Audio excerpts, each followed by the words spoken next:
৳১৫,০০০ মধ্যে best phone কি রয়েছে? দেখুন ৳১৫,০০০ মধ্যে বেস্ট ফোনের কথা বললে আমার সবার আগে যেটা মনে হয় তা হচ্ছে Vivoর তরফ থেকে Vivo T4X। এটা কিন্তু obviously ৳১৫,০০০ মধ্যে একটা এখন অব্দি recommended ফোন। এর কম্পিটিটর হিসেবে কিন্তু তো Vivo T4X বা আরেকটা জিনিস বললে ভালো iQOO Z10X দুটো কিন্তু একই ফোন। তো আপনি কিন্তু Vivo T4X এর জায়গায় iQOO ফোনটাও নিতে পারেন। ওটা কিন্তু Amazon এ পাওয়া যায় এবং আমি দেখেছি প্রায় সময় কিন্তু iQOO ফোনটার দাম Vivoর থেকে তুলনামূলক কমই থাকে। তো আমি আপনাকে সাজেস্ট করব যে Vivo T4X যদি আপনার প্রায়োরিটি হয়ে থাকে সেক্ষেত্রে আপনি iQOO ফোনটাও নিতে পারেন।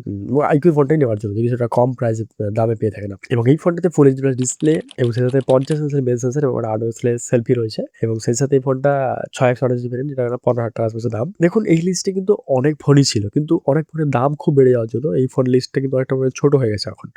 যেমন Xiaomi Phone 2 Pro এই ফোনটার দামও কিন্তু ৳১৫,০০০ আশেপাশেই ছিল এবং সেই সাথে Oppo K13 এই ফোনটাও কিন্তু ৳১৫,০০০ আশেপাশে না হলেও at least ৳১৬,০০০ এই ফোনটার দাম ছিল। তো এটাও কিন্তু একটা ভালো অপশন ছিল। যাই হোক এই দুটো ফোনের কিন্তু দাম একটা বেড়ে গেছে এবং এই ফোন দুটো obviously ৳১৫,০০০ র মধ্যে কিন্তু একটা ভালো ফোন ছিল। যাই হোক এই ৳১৫,০০০ লিস্টের সেকেন্ড যে ফোনটা এখন লঞ্চ হয়েছে কিছুদিন আগে তা হচ্ছে Realme তরফ থেকে Realme P4X এটাও কিন্তু ৳১৫,০০০ প্রাইস সেগমেন্টে একটা ভালো অপশন হতে পারে বলে আমার মনে হয় এবং এই ফোনটা যথারীতি ফুল এইচডি প্লাস ডিসপ্লে, একটা 50 মেগাপিক্সেলের মেইন সেন্সর এবং একটা 8 মেগাপিক্সেলের সেলফি ক্যামেরা দিয়ে এসছে এবং সেই সাথে প্রসেসর রয়েছে MediaTek Dimensity 7400। By the way Vivoর ফোনটা কিন্তু বা iQOO ফোনটা কিন্তু MediaTek Dimensity 7300 প্রসেসরটা ছিল এবং এটাতে রয়েছে MediaTek 7400। আমরা কিন্তু এদের একটা ডেডিকেটেড আলাদা ডিফারেন্স এবং কম্পারিজন ভিডিও বানিয়েছি। যদি না দেখে থাকেন অবশ্যই দেখে নেবেন। এবং এই প্রাইস সেগমেন্টে আরেকটা রেকমেন্ড যে ফোন বলে আমার মনে হয় তা হচ্ছে Motorola তরফ থেকে Moto G67 Power। এটা কিন্তু রিসেন্ট লঞ্চ হলো Motorola তরফ থেকে। তো Motorola ফোন একটু রেকমেন্ড করতে খারাপ লাগে কারণ Motorola ফোনে আপডেট একটু কম দেয় Motorola এবং সেই সাথে Motorola ফোনে কিন্তু একটু লং টার্মে গিয়ে Motorola ফোন একটু মনে হয় যে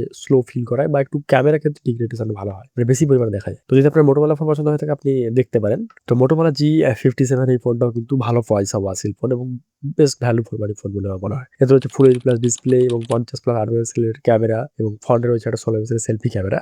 50 প্লাস 8 মেগাপিক্সেলের ক্যামেরা অর্থাৎ 50 মেগাপিক্সেল মেইন এবং 8 মেগাপিক্সেল আল্ট্রা ওয়াইড লেন্স এবং সেই সাথে ফ্রন্টে রয়েছে একটা 8 মেগাপিক্সেলের সেলফি ক্যামেরা এবং এই ফোনটা কিন্তু পাশাপাশি ব্যাটারি দিয়ে আসে রীতিমতো Realme V4X এবং Vivo T4X প্রতিটা ফোনই কিন্তু যথারীতি বড় ব্যাটারি দিয়ে আসে। ব্যাটারির ক্ষেত্রে আপনি খুব একটা কম্পেয়ার করতে পারবেন এই ফোনগুলোর ক্ষেত্রে। Motorola ফোনটার ক্ষেত্রে একটা জিনিস যেটা স্পেশাল বলে আমার মনে হয় তা হচ্ছে Motorola ফোনটাতে আপনি 8 128 ভেরিয়েন্ট পাচ্ছেন এই প্রাইস সেগমেন্ট যে বাকি ফোনগুলোর মতো একই রকম প্রাইস সেগমেন্টে। তো যাই হোক এটা একটা ভালো দিক এই ফোনটার। তো এই ছিল আজকে আমাদের ৳১৫,০০০ লিস্ট। কেমন লাগলো আজকে আমাদের ভিডিও অবশ্যই কমেন্ট করে জানাবেন এবং যদি কোনো ফোন আপনার মনে হয় যে এই লিস্টের মধ্যে এড হতে পারে এবং যদি আপনার মনে হয় থাকে যে কোনো ফোন এই লিস্টে আমরা বাদ দিয়ে দিয়েছি বা সেভাবে এড হতে পারতো এই লিস্টের মধ্যে তো অবশ্যই আমাদের কমেন্ট করে তা জানাতে পারেন আপনি। তো দেখা হচ্ছে আপনার সঙ্গে পরের কোনো ভিডিওতে। ততদিন ভালো থাকবেন, সুস্থ থাকবেন। দেখা হচ্ছে পরের ভিডিওতে। হ্যাঁ, এই লিস্টটি কিন্তু Infinix একটা ফোন আমার মনে হয় যত সম্ভব Infinix Note 50s বা এরকম কিছু একটা হয়তো ফোনটার নাম। ওই ফোনটা কিন্তু বলা হয়নি। কোনো কারণে আমরা ভুলে গেছি। কিন্তু ওই ফোনটাও মনে হয় যে এই প্রাইস সেগমেন্টে খুব খারাপ নয় বা যথেষ্ট ভালো ফোন। তো যাই হোক এই ছিল আজকের ভিডিও।